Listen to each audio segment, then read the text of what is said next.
Thank you very much, Mr. President. Ladies and gentlemen, good evening. Assalamu alaikum. Lovely to see you all here tonight. We are having a very entertaining night, are we not, with some very interesting things being said from the other side of the house tonight. Let me begin by saying, as a Muslim, as a representative of Islam, I would consider myself an ambassador for Islam, a believer in Islam, a follower of Islam and its Prophet. So in that capacity, let me begin by apologizing to Anne-Marie for the Bali bombings. I apologize for the role of my religion and me and my people, for the killing of Theo van Gogh, for 7/7. Yes, that was all of us. That was Islam, that was Muslims, that was the Quran. I mean, astonishing claims to make in the very first speech tonight, on a day like today, where the Conservative Prime Minister of the United Kingdom is having to come out and point out that these kind of views are anathema. And I believe you're trying to stand for the Labour Party to become an MP in Brighton. If you do, and you make these comments, I'm guessing you'll have the whip withdrawn from you, but then again, UKIP's on the rise, they'll take you, the BNP, they might have something to say about your views. This is what Mehdi Hasan always does. By the way, just on a factual point, since we heard a lot about the second speaker, about how backward we Muslims all are, on a factual point, you said that Islam was born in Saudi Arabia. Islam was born in 610 AD. Saudi Arabia was born in 1932 AD. So you were only 1,322 years off. Not bad? Not bad start there. Talking of maths, by the way, a man named Al-Khawarizmi was one of the greatest mathematicians of all time, a Muslim, worked in the golden age of Islam.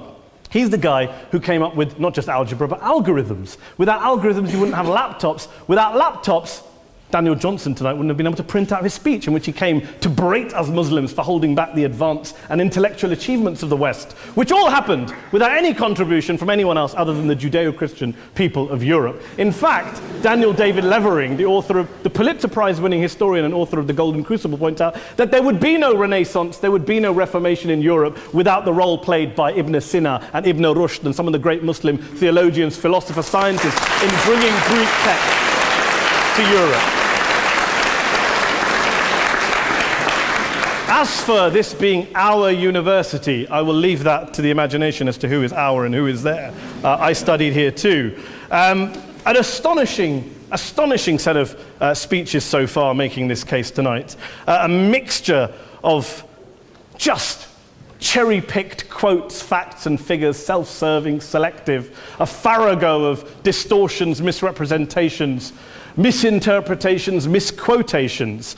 Daniel talked about my article in the New Statesman, which got me a lot of flack, where I talked about the anti-Semitism that is prevalent in some parts of the Muslim community, which indeed it is. Of course, I didn't say in that piece that it was caused by the religion of Islam. In fact, modern anti-Semitism in the Middle East was imported from, finish the sentence, Christian, Judeo-Christian Europe, where I believe some certainly bad things happened to the Jewish people. In fact, Tom Friedman, Jewish-American columnist in the New York Times, told me in this very chamber last week that he believed, had Muslims been running Europe in the 1940s, 6 million extra Jews would still be alive today. So I'm not going to take lessons in anti-Semitism from someone who's here to defend the Judeo-Christian values of a continent that murdered 6 million Jews.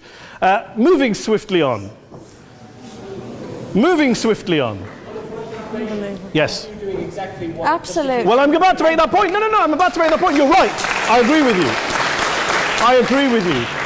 you 110%. That is my point. I don't think Europe is evil or bad. I'm a very proud European. I don't want to judge Europe on that basis, but if we're going to play this gutter game where we pull out the Bali bombing and we pull out examples of anti-Semitism in the Islamic community, then of course I'm going to come back and say, well, hold on. I mean, look, let's be very clear. Daniel here was a last-minute replacement for Douglas Murray, who had to pull out. And Douglas and I have a well-documented differences, but to be fair to Douglas, as to be fair to Anne-Marie and to Peter, atheists.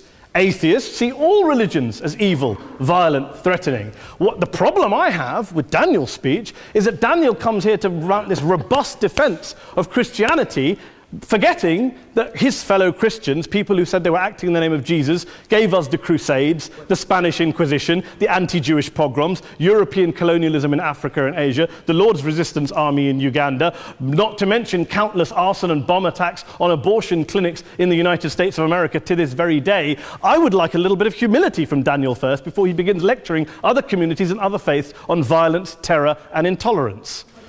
But, no thank you. Some water. But I would say this, to address the gentleman's very valid point here, I'm not going to play that game. I don't actually believe that Christianity is a religion of violence and hate because of what the LRA does in Uganda or what Crusaders did to Jews and Muslims in Jerusalem when they took back the city in the 12th or 13th or whatever century it was. I believe that Christianity, like Islam, like pretty much every mainstream religion, is based on love and compassion and faith. I do follow a religion in which 113 out of the 114 chapters of the Quran begins by introducing the God of Islam as a God of mercy and compassion. I would not have it any other way. I don't follow a religion which introduces my God to me as a God of war, as some kind of Greek God of wrath, as a God of hate and injustice. Not at all. As Adam pointed out, you go through the Quran and you see the mercy and the love and the justice. And yes, you have verses that refer to warfare and violence. Of course it does. This is not a motion about pacifism. I'm not here to argue that Islam is a pacifistic faith. It is not. Islam allows military action, violence in certain limited contexts. And yes, a minority of Muslims do take it out of that context. But is it religious? We talked about Woolwich. Daniel and Anne-Marie have suggested that it's definitely religion that's behind all of this. Well, actually, what I find so amusing tonight is we're having a debate about Islam. And the opposition tonight have come forward. We have a graduate in law, a graduate in modern history, a graduate in chemistry.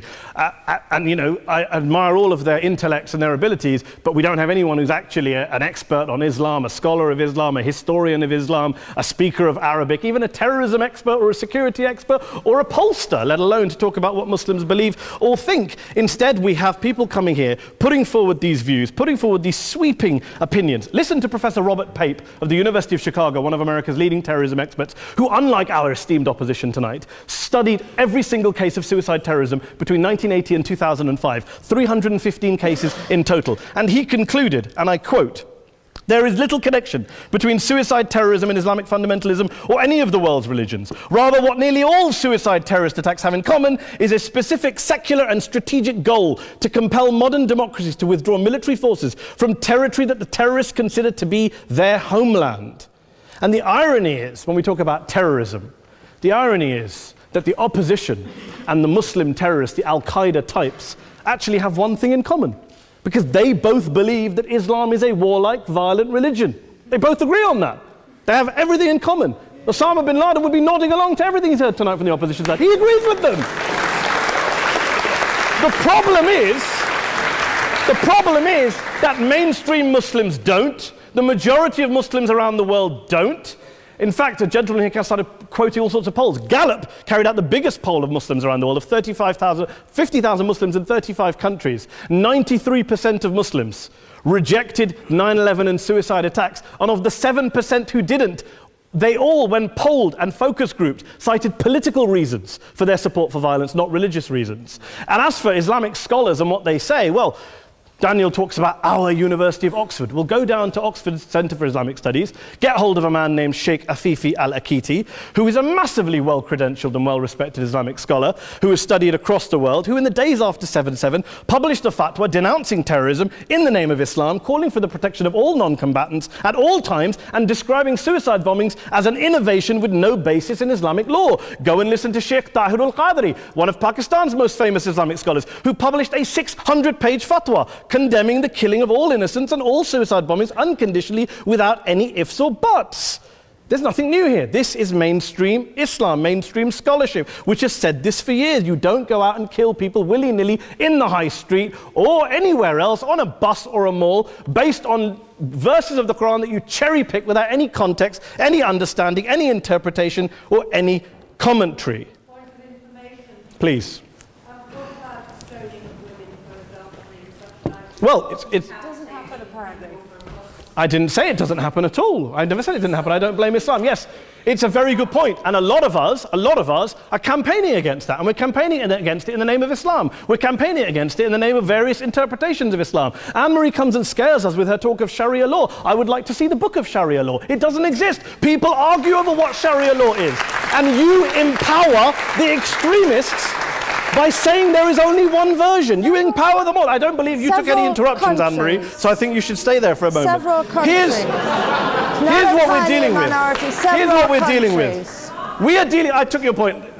Here we are dealing with a 1400-year-old global religion followed by 1.6 billion people in every corner of the world, a quarter of humanity, of all backgrounds, cultures, ethnicities. And yet the opposition tonight wants to generalize, stereotype, smear in order to desperately win this debate. And here's my question, if we're going to generalize and smear. If, okay, people say yesterday's bombers, and we've got to be careful, there's a trial going on, were yesterday's attackers, motivated by Islam? Big debate. I don't believe they were. Let's say they were. Let's say Faisal Shahzad, the Times Square bomber, was motivated by Islam. Let's assume, for sake of argument, that Richard Reeves, the shoe bomber, was motivated by Islam. If Islam is responsible for these killings, if Islam is what is motivating these people, and Islam is therefore not a religion of peace, a religion of war, then ask yourself this question: why aren't the rest of us doing it? Why is it such a tiny minority of Muslims are interpreting their religion in the way that the opposition claim they are? Let's assume there are 16,000 suicide bombers in the world. There aren't. Let's assume there are for the sake of argument. That's 0.001% of the Muslim population globally. What about the other 99.99% of Muslims who the opposition tonight either ignore or smear? The reality is that the rest of us aren't blowing ourselves up tonight. The reality is that the opposition came here tonight not worried about the fact that me and Adam might pull open our jackets and blow ourselves up tonight because we're followers of a warlike warrior religion which wants to take over Europe and Daniel's university. The issue is this. The issue is this. Unless the opposition can tell us tonight, and Peter Atkins is here, one of our great atheist intellectuals, can tell us tonight, can answer this question tonight: why don't the vast majority of Muslims around the world behave as violently and aggressively as a tiny minority of politically motivated extremists? Then they might as well give up and stop pretending they have anything relevant to say about Islam or Muslims as a whole. Ladies and gentlemen, let me just say this to you. Think about what the opposite of this motion is.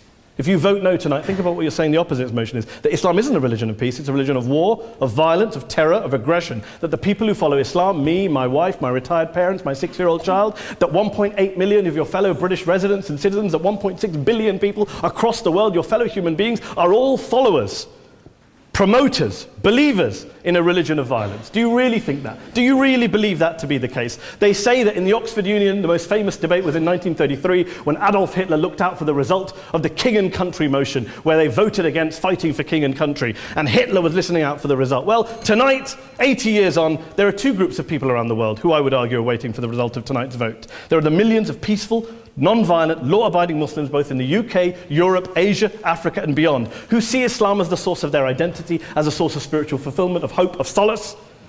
And there are the phobes, the haters, the bigots out there who want to push the clash of civilizations, who want to divide all of us into them and us and ours and their. Ladies and gentlemen, I urge you all not to fuel the arguments of the phobes and bigots. Don't legitimize their divisions. Don't legitimize their hate. Trust those Muslims who you know, who you've met, who you hear, who don't believe in violence, who do want you to hear the peaceful message of the Quran as they believe it to be taught to the majority of Muslims, the Islam of peace and compassion and mercy, the Islam of the Quran, not of Al-Qaeda. Ladies and gentlemen, I beg to propose this motion to the House. I urge you to vote yes tonight. Thank you very much for your time.